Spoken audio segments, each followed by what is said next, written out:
That's it for the breakdowns. Feel like we're gonna roll into everyone's favorite segment, boys. What have we got this week? I'm gonna let Vroom take it away here. Vroom. This one. Vroom. What do we got for the people this week? Take it away. Fuck Al Haymon. Wow. He looks straight in the camera. Fuck that dog. Fuck you, Al. Ruining another great fight.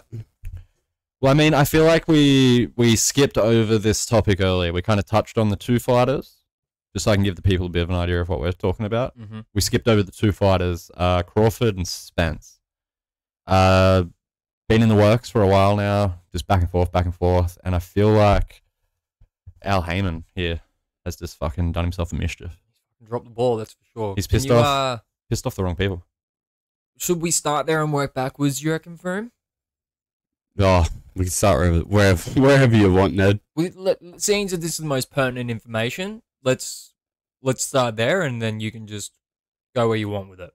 Because you're the man with all the information here. So Al's just completely fucked us again Just raw dogged us. with the Spence Crawford fight. Mm-hmm. So all Crawford wanted was to know what the man was getting fucking paid. Which is completely reasonable. As we all do.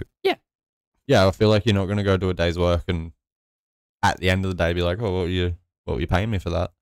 You're gonna fucking figure out the fine details before you get there. Exactly. You're like, I want 25 an hour or higher. You're not going to be like, at the end of the day, be like, oh, what are you chucking me? Like, I was just going to give you $6 or like an hour for the day. So, all right. Like, it'd be the same thing. You don't want to go into a fight and just, go fucking put your life on the line and then come out of it and be like, oh, what did I make for that? Oh, 20 grand. What did my opponent make? Oh, 20 million. And you're like, what? And so fair thing to ask for. yeah, like all he wanted to see was like the back end of the deal. So like whatever the fight made on the pay-per-view, like they were offering him fucking 30% or some shit. And he was just like, yeah, whatever, I'll take it. Like, but they didn't want to show him the receipts Of what the whole event made. of what the event makes, so he knows he's not getting ripped off. And I think that's where their standoff come into fucking issue. And then Al's just gone, you fuck off over there. We'll give Spence this guy because we really don't want him to fight you. Yep. And yeah, but that also leads back to everything else he's done. Like the bullshit that's going on now with the WBC and the PBC to get the heavyweight fucking championship into their little fucking circle. And then you got, like, if you go all the way back to 4 years ago now, you got everything that happened with AJ and Wilder. Like Wilder turning down, I think it was 12.5 million the first time. They offered him, it was 12.5. Wilder and that turned around and called that slave wages. It's like 4 times what he'd earned in his career, hey? Yeah, it was like, he was like, net worth was like $5 million at the time. Yeah. Like, he was saying that like that was for slave wages, and then they fucking, Eddie like goes back to him with, I think it was like 16 million or something, and they turned that down again and rob us of that fight. And then there was that dumbass $50 million offer that fucking Wilder put out there with absolutely no backing. And like there was that whole thing where the money was coming from Frank Warren, and AJ can't fight on anything to do with Frank Warren because he's signed to fucking Sky Sports, and there's just that whole big fiasco there. And then they got Wilder to go sit down. I think it was Lou DiBella at that time, because he was like one of the managers of Wilder. They sat down with DAZN to try and like come up with, there was the fight for Brazil.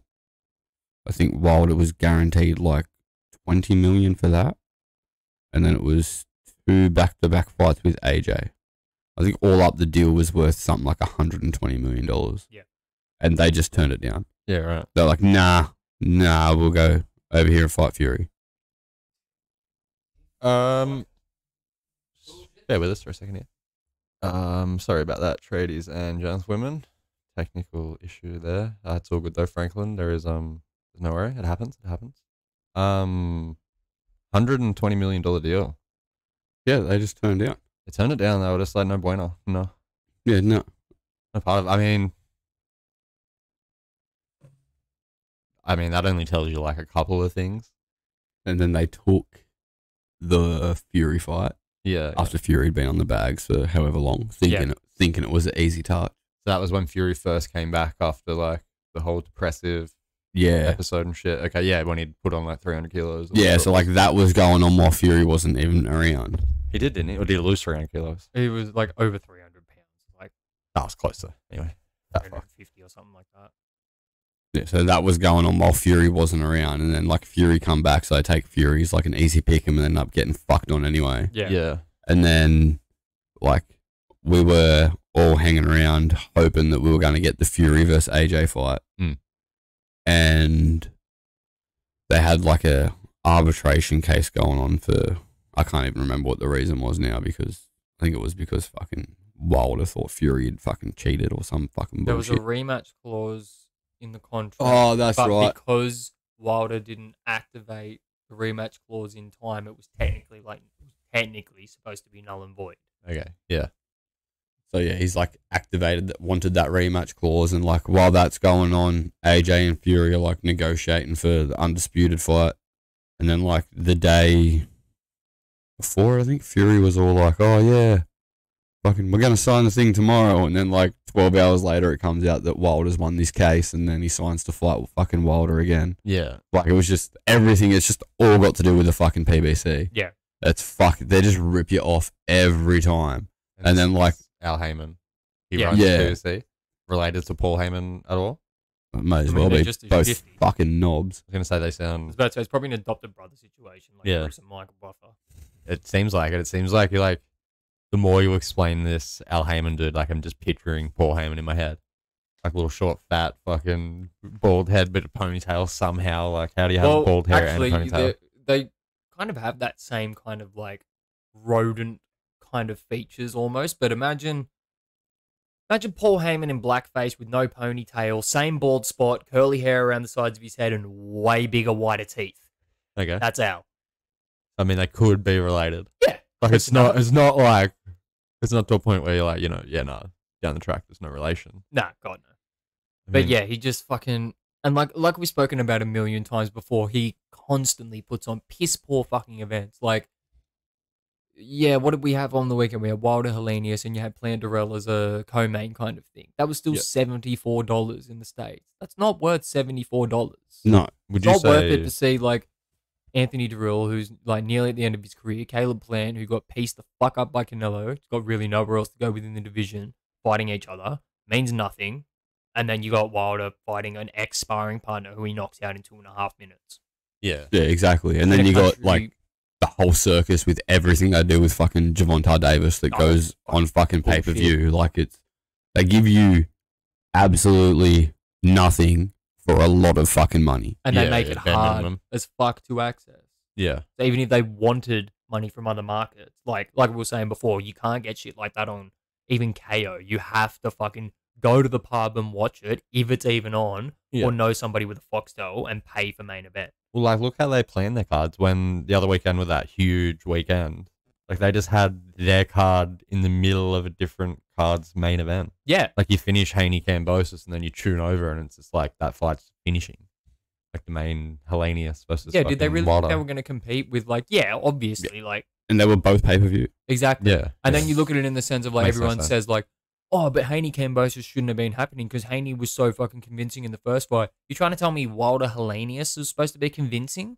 I mean, Yeah, well, What the fuck was I supposed to be Wilder- convinced about? but Wilder Fury 3. Exactly. There's nothing to be convinced about there. Exactly. Fury was going to fucking beat him. Like, and they still put all that shit on. it just shows what you're talking about because they're already talking about a fucking Wilder fucking Fury 4. Yeah. So it just Yeah. shows that they're just like, It's all just like everything they do is based on pay-per-views. No one's guaranteed money. Like, it's just shifty as fuck. It sounds- Like sounds their like- whole setup, sort of. Like, It's yeah. honestly going to be like, if everything that I said at the top of the show comes to fruition, it's going to be better if they fucking fold as a company and all of Hmm. their fighters get split between Top Rank and DAZN.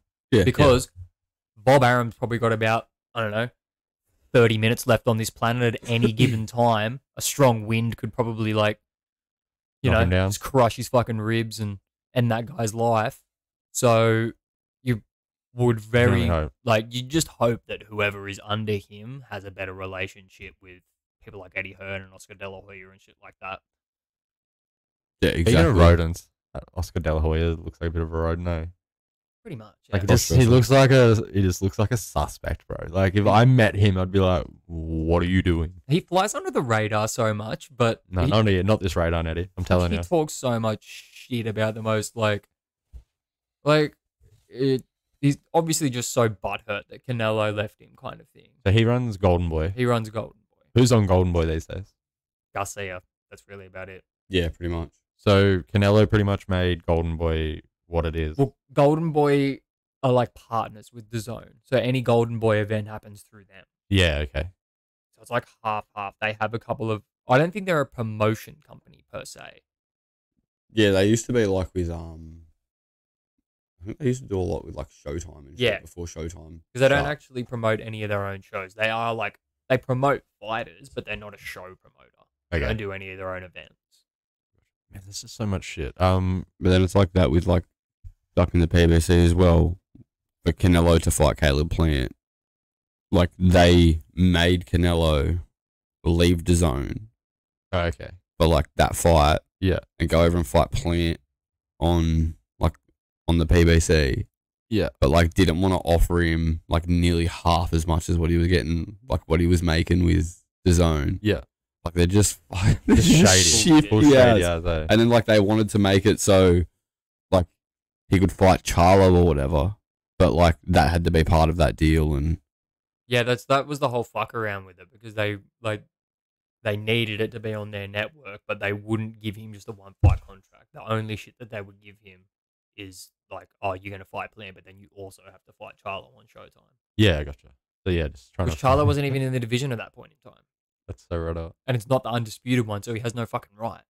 yeah, no, I mean, I feel like it's we need to probably like a episode soon where we don't have a great deal on. Probably next couple of weeks, to be honest. There's we a bit might- of a lull. Yeah, we might dive into like boxing a bit. Just into like the fuckery of it all, I What the guess. commissions mean and all that kind of stuff. Yeah, different commissions, different promoters. We'll just try kind of do like a bit of a dive in, and then people that aren't big boxing fans, or people like myself who are like kind of new to boxing, get a bit of an idea of what the fuck you're talking about. Yeah. Because I've got a bit of an idea because I've just heard you talk about like these motherfuckers, but like, yeah, coming in from fresh ears, I'd be like, Mm-hmm. why the fuck are they talking about Paul Heyman and Brock Lesnar going to boxing? it's all the Um, big shit show.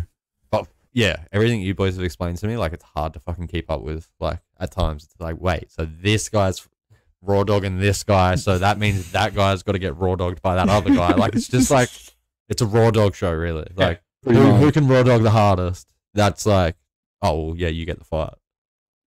Like that's what in my head, and then like they like Eddie Hearn's just like professional raw dogger, so he just gets the raw dogging done, gets the deal, then Who gets is the the fight. shiftiest businessman? Yeah. It's literally not like who wants to fight who. Yeah, and then it's like, okay, yeah, boys, I got the fight on design now. So in summary, fuck you, Al. I mean, Yeah, dog.